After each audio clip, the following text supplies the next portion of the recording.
Good morning. Global brands and retailers expect their suppliers to comply with stipulated manufacturing codes of conduct or minimum standards ensuring safety in working environments and reduce exploitations in the working place.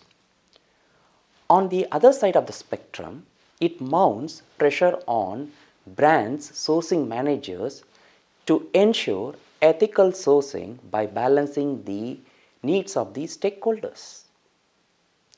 Suppliers in emerging economies face difficulty in complying with those standards due to their commercial targets, a key reason for non-compliance.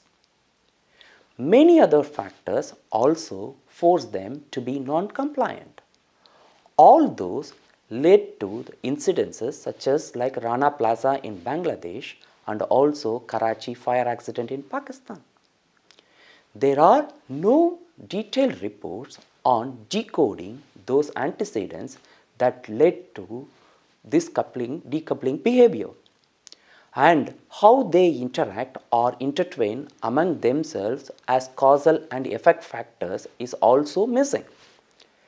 This missing link in the literature offers an excellent scope to explore non-compliance behavior in a specific industry context by capturing supplier perspectives.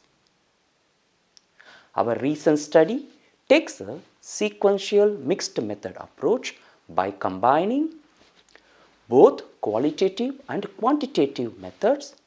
Specifically, in the Indian apparel manufacturing context, one of the complex, labor-intensive business sectors of the global supply chains. It recognizes factors such as manufacturing cluster behavior, stringent regulations, multiple standards, business continuity issues, and buyer preferences are the key antecedents to non-compliance phenomena. As a critical contribution to the theory, the research establishes that the code of conduct implementation is a supplier-driven phenomenon.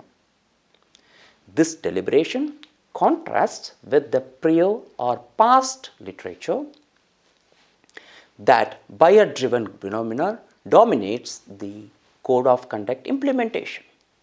Also, it is one of the pioneering studies that establishes manufacturing cluster behavior as the key critical antecedent. Following that, these manufacturing cluster behaviors can be proposed as the essential character of a compliance exercise. On the practice front, the deliberations offer key inputs to design an integrated social sustainability framework and offer inputs to the policy guidelines designed by brands, governments, manufacturing councils, and non-governmental organizations. Thank you.